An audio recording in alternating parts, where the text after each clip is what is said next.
Olá!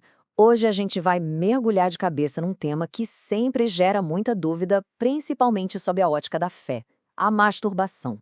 Vamos analisar os pontos de um sermão do pastor Ailton Santana para entender, segundo a visão dele, qual seria o caminho para superar essa prática. Olha, a questão central que a gente vai explorar aqui não é nem entrar no mérito se é certo ou errado. O foco é totalmente no como. Qual é o método, sabe? Qual a estratégia que essa pregação apresenta para quem está buscando essa superação? O nosso roteiro de hoje vai ser o seguinte: primeiro, a gente vai entender o tamanho do problema. Depois, vamos dar uma olhada nos gatilhos do dia a dia, na batalha que acontece dentro da mente e, claro, na estratégia prática que o sermão propõe para alcançar a vitória.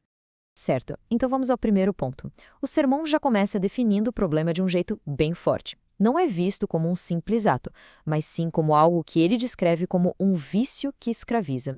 E para mostrar que essa questão é bem comum, o pastor traz alguns números. Ele fala que entre 55% e 90% dos homens e por volta de 45% das mulheres já praticaram.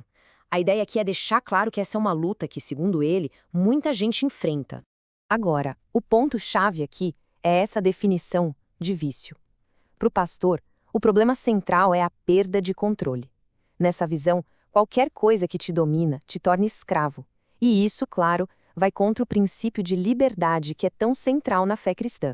Seguindo em frente, vamos ver o que o sermão aponta como as causas.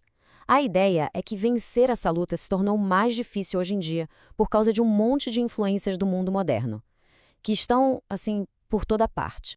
E o sermão aponta gatilhos bem específicos, viu? Filmes, músicas que ficam na cabeça, certos tipos de roupa e até mesmo amizades que só giram em torno do assunto. A ideia central é que a cultura moderna bombardeia a gente com esses estímulos o tempo todo. E essa citação aqui resume bem essa perspectiva. A percepção que ele passa é a de que a gente vive num ambiente com cada vez menos restrições, o que acaba tornando a exposição a esses gatilhos algo quase inevitável, né? Depois de olhar para os gatilhos que vêm de fora, a análise se volta para dentro.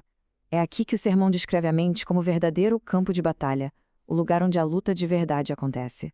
O processo que ele descreve funciona mais ou menos como um efeito dominó. Os estímulos de fora criam memórias. Essas memórias de imagens, de sons, de conversas vão alimentando o desejo. E é esse desejo que, no fim, leva ao ato. Ou seja, a batalha começa muito antes da ação em si. E aqui tem um ponto bem interessante sobre o papel da oração. Segundo o pastor, a oração não é uma varinha de condão que elimina o desejo.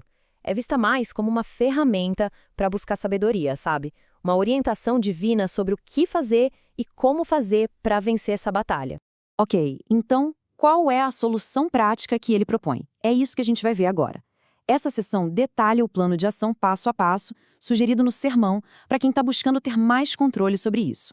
O plano é bem direto, focado em mudança de comportamento mesmo. Basicamente, a ideia é fugir dos gatilhos, escolhendo bem as amizades e as situações em que se mete, mudar o que se assiste e ouve, substituir tudo isso por conteúdo espiritual e, por fim, mudar a própria postura no dia a dia.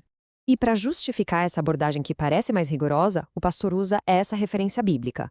A lógica por trás é que não se deve evitar apenas um mal em si, mas também qualquer situação que pareça que vai levar a ele.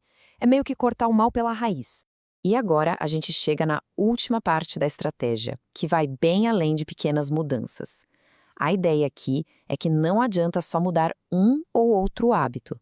É preciso reconstruir todo o ambiente ao redor, ou, como o próprio sermão chama, o seu universo. Esse slide aqui mostra bem como seriam essas trocas na prática. A sugestão é fazer uma substituição sistemática das fontes de influência. Trocar música secular por pregações, vídeos aleatórios por ensinamentos e certas amizades por uma comunidade de fé. O objetivo é uma imersão total num novo ambiente.